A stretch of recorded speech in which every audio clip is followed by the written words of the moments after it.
فرماتے ہیں کہ تم غریب لوگوں کو یا بھوکوں کو کھانا کھلانا، غریب لوگوں کو کھانا کھلانا، اور اس کے بعد فرماتے ہیں کبھی بھی تمہیں غم ہو جائے، تمہیں کوئی مشکل آ جائے تو اپنی مشکل کا اظہار نہ کرنا، کبھی مشکل کو ظاہر نہ کرنا۔ اس کے بعد آپ فرماتے ہیں کہ ہمیشہ علم اور علماء سے محبت کرنا۔ اس کو مختلف لوگوں نے مختلف انداز سے بھی پیش کیا ہے، تو ہم حضرت خواجہ غریب نواز رضی اللہ تعالیٰ عنہ کی تعلیمات کو دیکھتے ہیں تو اتنی وسیع اور اتنی پھیلی ہوئی ہے کہ اگر ہم اس کو ایک ایک کلمہ یا ایک ایک جملہ پر بھی ہم عمل کر لیں تو یقیناً ہماری دنیا و آخرت سنور جائے گی۔ کہ حضرت خواجہ غریب نواز رضی اللہ تعالیٰ عنہ کی شب وصال، ابھی وصال ہونے سے پہلے آپ نے حجرے سے باہر اپنے مریدین کو بھیجا اور یہ نصیحت فرمائی کہ دروازہ نہ کھولنا، دروازہ نہ کھٹکھٹانا۔ مریدین سن لیے، پابند ہو گئے۔ رات تک سیرت نگاروں نے لکھا کہ ایک طرح کی ذکر کی ایسی آواز آ رہی تھی جس سے وجدانی کیفیت پیدا ہو جاتی تھی، ایک وجد کی کیفیت پیدا ہو جاتی تھی۔ اس طرح کی آواز حجرے سے آتی رہی، رات دیر تک آتی رہی، اس کے بعد وہ آواز آنا بند ہو گئی۔ جب فجر کا وقت ہوا مریدین بے چین ہو گئے، دروازے کو دھکا دیا تو دروازہ کھلا نہیں، تو بعد میں دروازے کو زبردستی یعنی مطلب طاقت و زور سے دروازے کو کھولا گیا۔ جب اندر جا کر دیکھا گیا تو حضرت خواجہ غریب نواز رضی اللہ تعالیٰ عنہ کے پیشانی مبارک پر یہ صاف جملوں میں لکھا ہوا تھا، ھذا حبیب اللہ مات فی حب اللہ، ھذا حبیب اللہ مات فی حب اللہ، یہ اللہ کے دوست ہیں، اللہ جن کو پسند فرماتا ہے، اللہ ان کو محبوب رکھتا ہے، اور یہ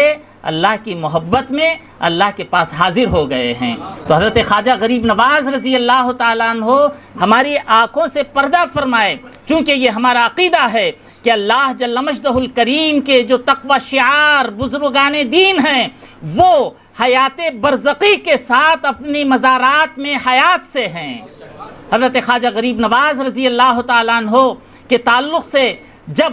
سیرت نگار یہ لکھتے ہیں کہ ھذا حبیب اللہ مات فی حب اللہ، یہ ایسا جملہ ہے کہ جو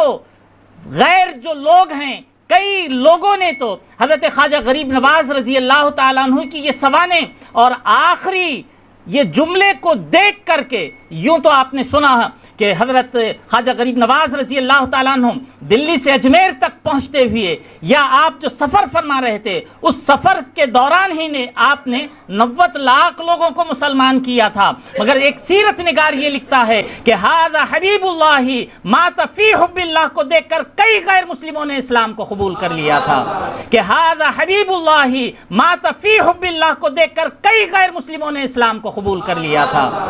تو خواجہ غریب نواز رضی اللہ تعالیٰ عنہ کا احسان جو ہے ہندوستان ہی پر نہیں ساری دنیا پر ہے، اور یہ ایسا احسان ہے کہ اب قیامت تک جتنے لوگ مسلمان ہوتے رہیں گے وہ سارے مسلمان ہونے کا ثواب حضرت خواجہ غریب نواز رضی اللہ تعالیٰ عنہ کے نامہ اعمال میں اور ان کے درجات بلند سے بلند ہوتے جائیں گے۔ اب لوگ لاکھ کہتے رہیں کہ غریب نواز کو غریب نواز کیوں کہتے ہیں، غریب نواز کیوں؟ مجھے بتاؤ غریب نواز کبھی اس علاقے سے گئے،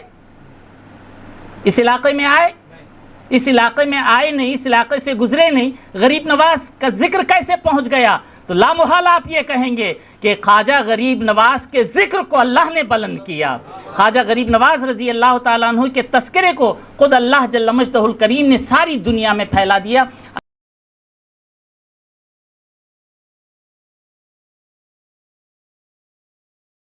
السلام علیکم ورحمۃ اللہ وبرکاتہ۔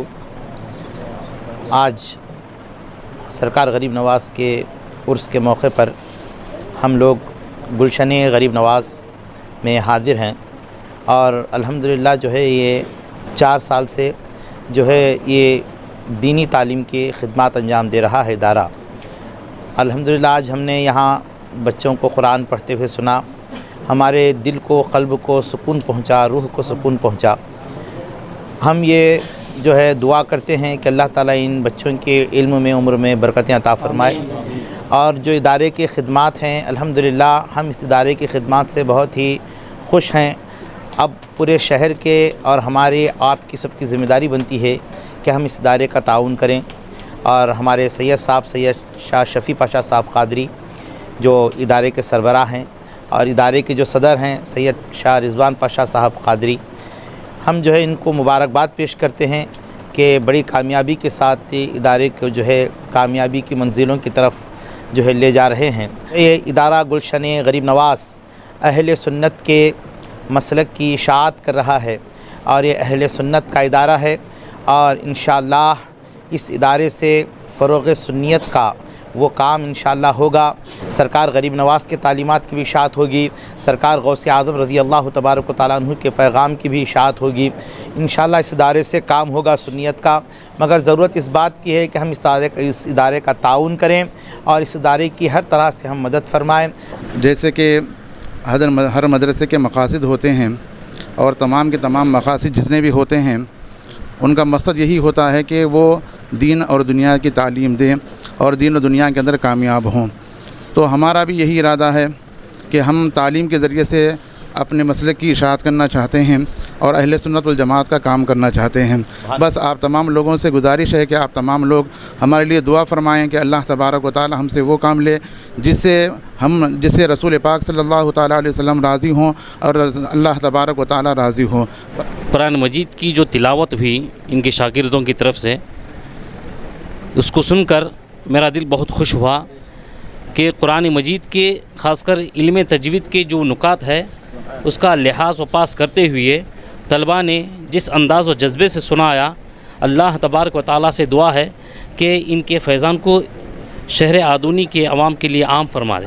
آدونی کے اہل خیر حضرات سے میں گزارش کروں گا کہ اس مدرسے کی طرف خاص توجہ فرمائیں۔ آج ہم گلشن غریب نواز میں سالانہ جلسے میں حاضر ہیں۔ گلشن ایک باغ کو کہتے ہیں جس کا انگلش میں گارڈن بھی کہا جاتا ہے۔ تو باغ گارڈن میں مختلف قسم کے پرندے آ کر اپنے اپنے انداز میں چہچہاتے ہیں۔